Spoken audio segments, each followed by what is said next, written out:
Good evening, everyone. Welcome to this webinar where we'll talk about the MS in Cyber and Information Security program at the St. John's University. And we're thrilled to have you all here for this exciting opportunity and for you to learn about what the program offers directly from the experts in the field. Today, we have our two speakers, Dr. Suzanna and Marissa. Dr. Suzanna, she's the Associate Professor of Cybersecurity and Director of the MS Cyber and Information Security Program. And Marissa here, she is the Associate Director of the Graduate Admission at the St. John's University.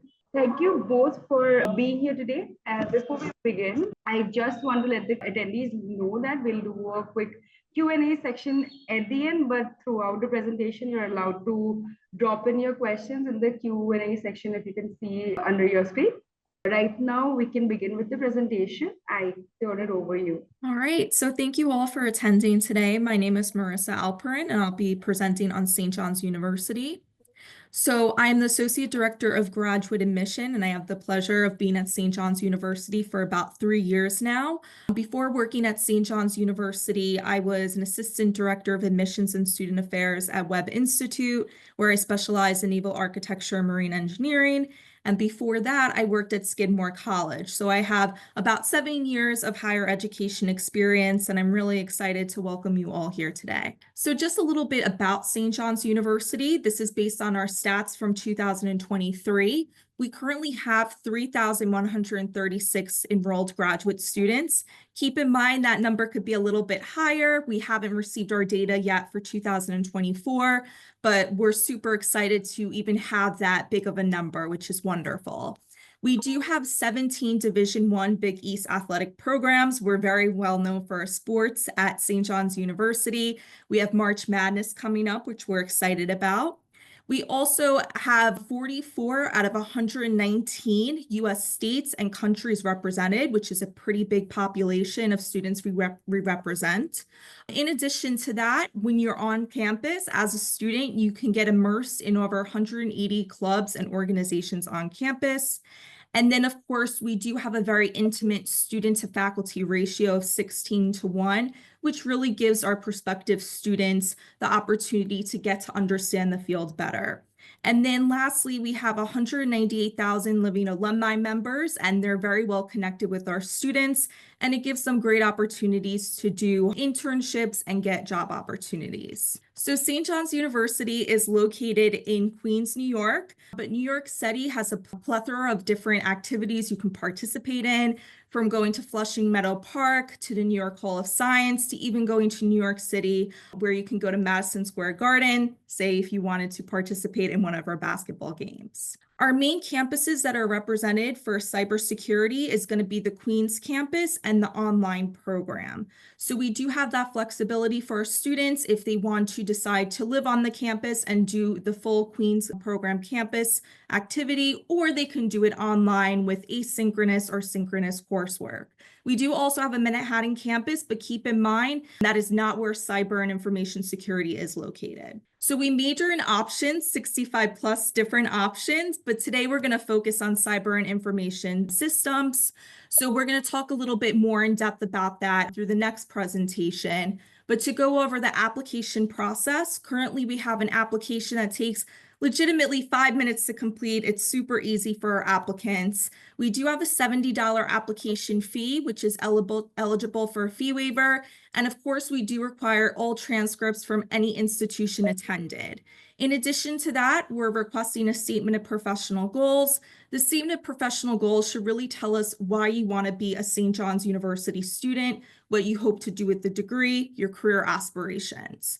And of course, we're also looking for a letter of recommendation. This can be from a professor, someone within the industry, and a resume as well. In this program, you do need to have a base level knowledge of programming and networking, which I'm sure we're going to discuss a little bit about later. But there is some opportunities that if you have a deficiency to take 2 prerequisite courses. In regards to other additional materials we're looking for NACE's Foreign Transcript Evaluation. That should be a course-by-course breakdown of all the courses you have taken within your institution or institutions. This is based on a US GPA 4.0 scale, and we need to just make sure you have that bachelor's degree equivalent. We also are looking for an English proficiency exam. It could be either TOEFL, IELTS, Duolingo, or PTE test. With that being said, those exams should be taken within 2 years of the start term. We do know that the TOEFL and Duolingo are a little bit more popular options because students can take those exams at home. So just something to keep in mind. In terms of career development, after St. John's University, the world is your oyster. So we have a lot of individual advisement, which allows you to set up time to talk about job opportunities, to build your resume, to go over cover letters, and to even do mock interviews.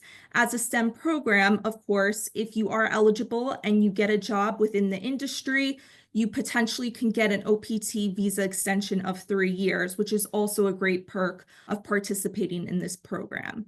Throughout the year, you're going to notice that there are career fairs. There's usually 2 main fairs each semester, which allows students to meet with about 60 plus employers. And this is, again, a great opportunity for students to really learn more about their field and to get involved in all those activities. Graduate scholarships. So as a part of this program, you are automatically considered for merit-based scholarships. If you are eligible, you will receive it in your admission letter. So it makes it super easy for you to find out your eligibility. In terms of other scholarships, we do have endowed and external scholarship opportunities that students can apply for. We do have a whole website dedicated to graduate scholarships. And then, of course, some students are eligible to apply for the graduate assistantship or fellowship. Right now, we have academic, and we also have other departments on campus where you can do a graduate assistantship. Most of those opportunities provide partial to full tuition scholarship, as well as a stipend. And then if you, of course, you have any questions for graduate admissions, this is our main contact information, gradhelp@stjohns.edu. You can also contact us via phone, 718-990-1601. And then these are a couple of QR codes with a direct link to the application, and then a direct link to all of our social media platforms. And I'm going to turn it over now to you to talk about the program. Great. Thank you, Marissa. Let's see if I get this. And please let me know if I'm in full screen mode, because let's see if I can. Is it in presentation mode by any chance? It is. I appreciate that. Thank you so much. Okay, picking up after Marissa on the context of where we're located. So we have a dual modality program, both online as well as Queens campus. You can see that our division chair is Dr. DeBello, and I lead the graduate program, and Dr. Jeffrey Dick, is our international studies liaison, who has worked extensively in the field on international collaborations. Our particular website, there's actually an apply now and in our website, so that you can go right to our website. It's a one-stop shop for pretty much everything I'm saying here today. You can go and review it, see updates. We are cybersecurity, so it does, we do update with the trends in industry quite frequently. So please do check back in for update. So a little bit about our graduate program. It's designed to encompass different curriculum specialties. We're going to get into the different specialties. Again, depending on how you come into the program, you may be in a certain specialty when you come into the program based on your way in. And also, our faculty, we have an amazing repertoire of experienced faculty, many, many years in industry, many years in academia, research. So we're going to dive into some of our amazing faculty. If you choose to come to the Queens campus, and if you're also online, the Queens campus has an amazing cybersecurity lab, huge endowment, one of the top facilities on campus, and has all kinds of amazing resources. We also have online cloud partnerships that we're working on for some of the online aspects as well. Active New York City recruiting, we saw all the amazing career fairs, and people reach out all the time. There are lots of positions. Cybersecurity is exploding across the planet. I see every day new things are happening. So again, I point everybody back to the website as for all your one-stop shop for questions about the background of the program. Admissions requirement, we already went over all of that. We're working on our prerequisites. There may be some updates to that as well, where we're integrating it within the curriculum. So please, again, keep track of what's going on with the website and how we're updating it. It is a 30 credit program, which is a very nice 10 class curriculum. And depending on your trajectory and if you've come in, partnerships through Futurense and what have you, you have to see exactly what you're coming in with and bringing in. And you can see, so here are our core requirements: 12 core classes, our foundations class, our protection of digital infrastructure, our cybersecurity laws class, as well as our principles of secure scripting and cryptography. So there are 4 core classes. Then students have the option to select a specialty. And again, that may or may not apply depending on how students, what they bring in, if they bring anything in, et cetera, et cetera. We have a cybersecurity specialty that focuses in on intrusion detection. It also focuses in on penetration testing, forensics, malware, and analysis that are, again, taught by industry leads. We also have a data and analytics specialization, which is 9 credits. And again, this may be more applicable to our audience, our present audience, where that comes in with more a computer science background, whether it's database management, distributed big data, and data mining are the 3 courses in that specialty. And then our third track has historically been IT enterprise, which is more of an IT track. Again, comprised of 9 credits: enterprise architecture, systems analyst, and project management. And in addition to those core courses, we have electives. And again, depending on the track in and if any courses have been transferred into the program, it could be up to 1 or 2 credits. And again, if the students choose the capstone versus the thesis option, again, it may be 1 or 2 electives. So you can see we have the computer science classes if they were not selected as the specialty. We have Homeland Security. We'll see some of our amazing faculty that lead our Homeland Security industry professionals. We also have, like I said earlier, the capstone or master's option, depending on people's trajectory through the 10 classes, and digital forensics and cybersecurity and information technology. So you can take the specialty classes if that's not your specialty. So they are open. Again, all of that's on our website, so you can go back and look and see what the current trends are. So a little bit about the faculty of our program. One of our early designers of our cybersecurity program at St. John's was Dr. John Otero, who is emeritus now, but he really had many, many years working with the NYPD and helped, vision of the cybersecurity program at St. John's. Our co-founder and one of our early program designers, again, is Professor Denise Dragos, has many, many years, again, in the NYPD with this computer crime squad, as well as KPMG consulting.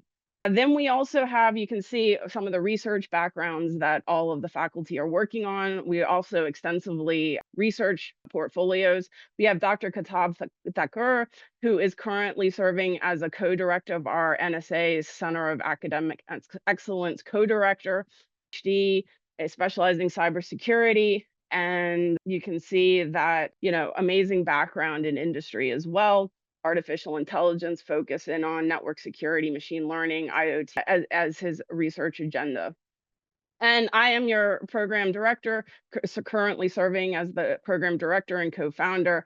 Again, extensive background with 8 advanced degrees, bringing in different aspects, working in different places in industry, Bell Labs subsidiary, the City of New York, and hospitals and Yahoo, all over the place. Secure scripting to risk management, and really enjoy bringing all of the industry experience in. We have some amazing faculty that liaison with our graduate program. We have Dr. Dick, who is an associate professor, Dr. Troja, who is the BS Computer Systems and co-director of the center, Dr. Schwenkert, who is our data science liaison. Again, depending on your track that you take, that you may liaison with Dr. Ahmad, Bakari, Health Informatics, Dr. Christoforos for Comp Sci, Dr. Jones for Homeland Security, and Dr. Cleary for Homeland. So you may end up, depending on, your path through the program, you may cross paths with some of our other faculty that are leading. After that, again, we have some things that are going to be coming out the pipeline. We're not allowed to announce yet, so keep up with the website. But we do have, some amazing board of directors that we have on for our ABET board of directors for the undergrad that we put together that also serve as board of directors for our graduate program. And they come from all over. You can see some of the places that they come from Mandelbrot Salzburg to New Jersey Courts to Providity to Reed Elsevier to Trellix. They annually, at least annually, sometimes more than that, review our program and make sure that we're keeping up with industry trends. And so some of the awards, honors, we've been very fortunate. We are a growing program. We started with 0 students about 5 years ago, and we have over some 40 students now. So we are expanding. We were NSA validated as of February 2024. That was a huge endeavor last year. We've also were recently awarded one of the top 8 online master's degree programs through one of the online, repositories that points to great programs. We've also been awarded as a top cybersecurity college in general based on our interdisciplinary nature and other aspects. So you can go read about them. They're on the website. You can also go and see we were recently awarded an Inspiring STEM Award based on our interdisciplinary heterogeneous student population. So feel free, again, all of this is on the website, so you can go back and check out. More coming in July, so this is not the end. So again, we can't announce everything until it's official. And then, Claire Booth, we have some scholarships, which we heard about already that are university led. There's also, you can look into some of the, potential scholars. Lots of cybersecurity campus events happening across. We last year had our senator came to campus and was promoting some of the new scholarships and things that are available through the United States, but had some amazing experience that were actively engaged at our state level with cybersecurity. You can see this is a picture of our opening of our cybersecurity lab. Have all kinds of ways to practice hands-on aspects through intrusion detection, vulnerability mitigation, wireless security, malware analysis. This lab is an amazing facility. A few years ago, and we currently have a hackathon team that goes out and actively engages with hackathon. If this is the Cyber Force we went out to in Brookhaven a few years ago, I remember going out there. And our students did a very, very good job. We also have an ACM chapter, a local ACM chapter that graduate students can participate. It's for all degree are are part of this ACM chapter. Whoever wants to be in there can join as a member. We have a international experience that we started in 2020 and have led now. We're going here in the next couple days off to our Rome campus. Professor Dragos and I have been leading a cybersecurity in a global context experience. There is a separate application that you have to go through to be a part of the cybersecurity in a global context that usually takes place in September for the spring break of the following year. It's a quick turnaround, so if anybody's interested, please come prepared. You can kind of see it actually is an embedded course. Hopefully we run it again in the future. We're going this year, 2025. We have plans to run it in 2026.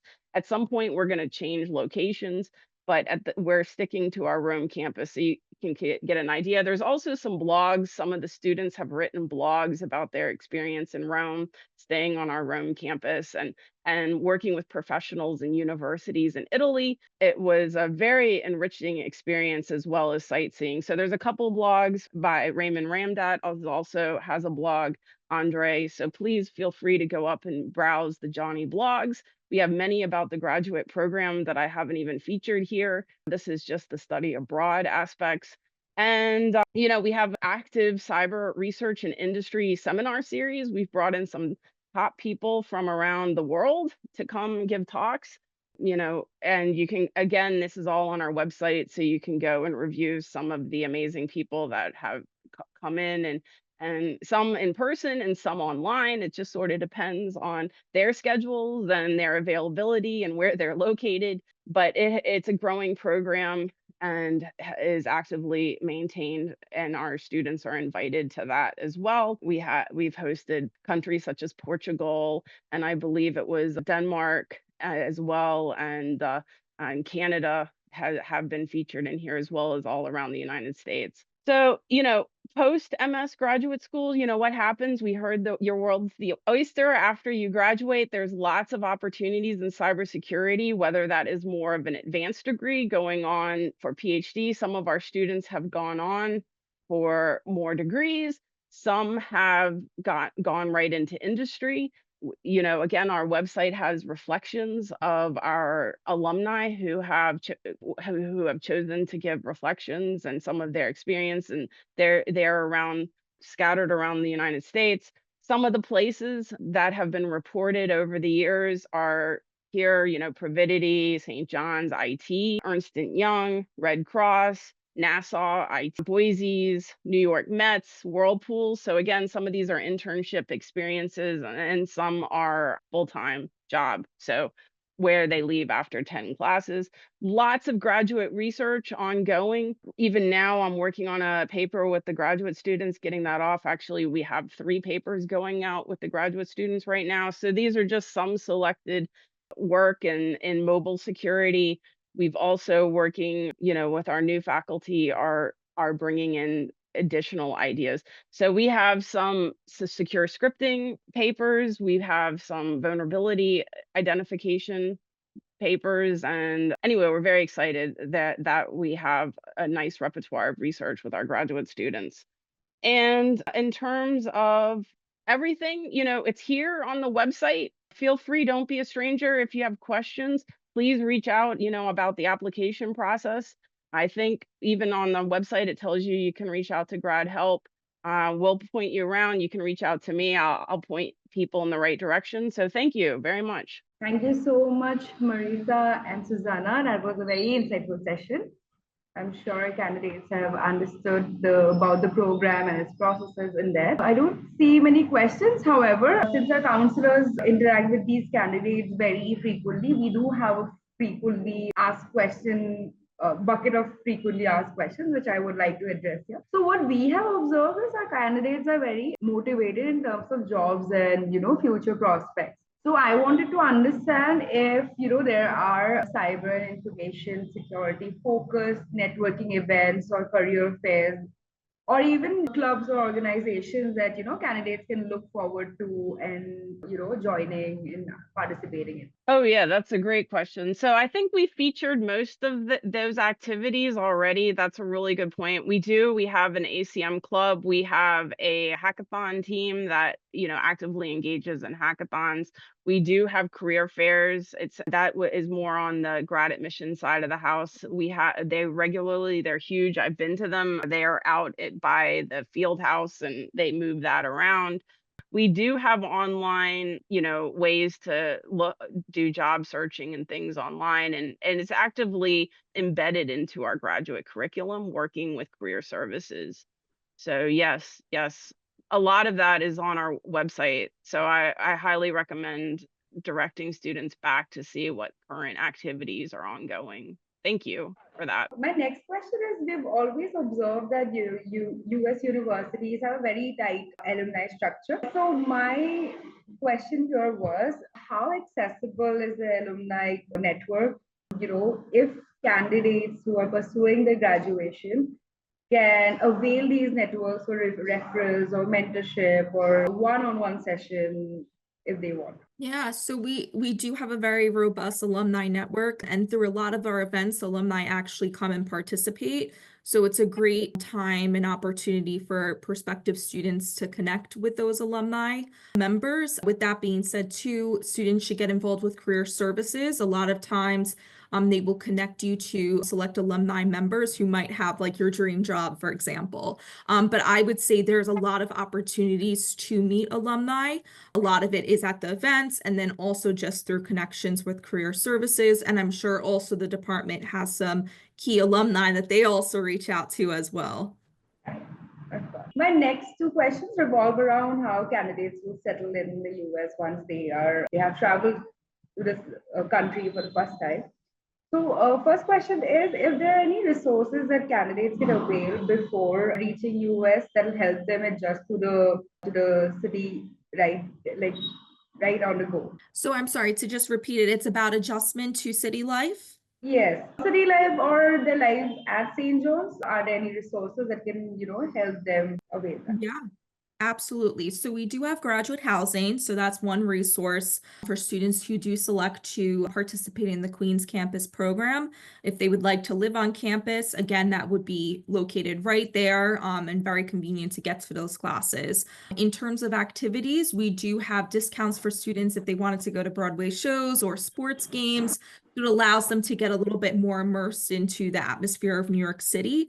And then, of course, our location is also really key. Because we're in Queens, we're kind of right smack in the middle of New York City and Manhattan and the other boroughs. If students wanted to take a bus or a train to get around, there's lots of different ways that students can kind of get adjusted to New York City life. There are also event opportunities. So any international student, before they start at St. John's University, and if they're in person, typically would do an orientation where they learn a little bit more about the international student population on campus, which is very helpful.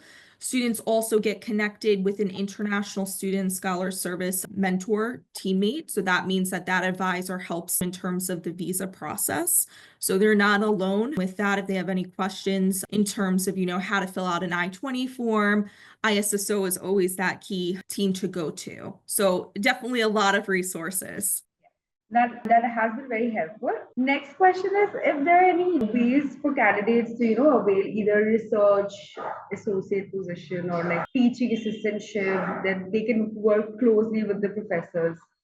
If there are any opportunities like that. Yeah, we've had some students, again, it really depends on the skills students bring with them into the program, but we do have GA positions, as I believe was mentioned earlier, whether that is in our school throughout the university. We've brought on our students to when they're soon to exit the program. Sometimes they are ready to become tutors and also work with some of the other graduate faculty and faculty on grants and things like that. So it really depends on what students bring into the program. But yeah, there's a lot of opportunities once you're in the program. All right, great. My last question is something that I ask all my panelists. That is, what's that one advice you'd like to give a new candidate who is like prepared their own journey and all set to reach the US and join St. John? So I would say the biggest thing for me is to always be yourself throughout the application process. And even while you're a current student, we want to make sure that St. John's is a great fit for you, just as much, as you would love the institution. But I would say that that's always going to be helpful in terms of growth as well. If we know kind of what your career projection looks like, we can always assist you and, lead the way through that. So I would say being yourself is probably the best advice I always give candidates. That's a great advice, actually. What about you, Suzanna?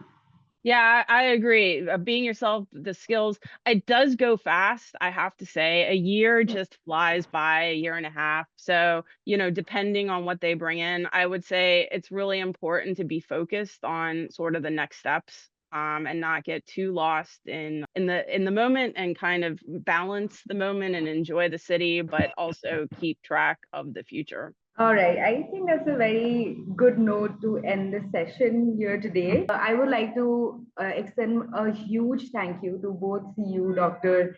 Suzanna and Marissa, for providing the valuable guidance and insights that are truly helpful.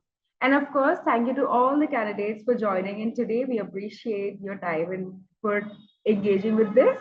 And feel free to reach out to both Marissa and Futurense Technology if you have any questions in the future. Thank you so much. I hope we have a very strong pipeline to fall this year. Thank you. Nice to see you.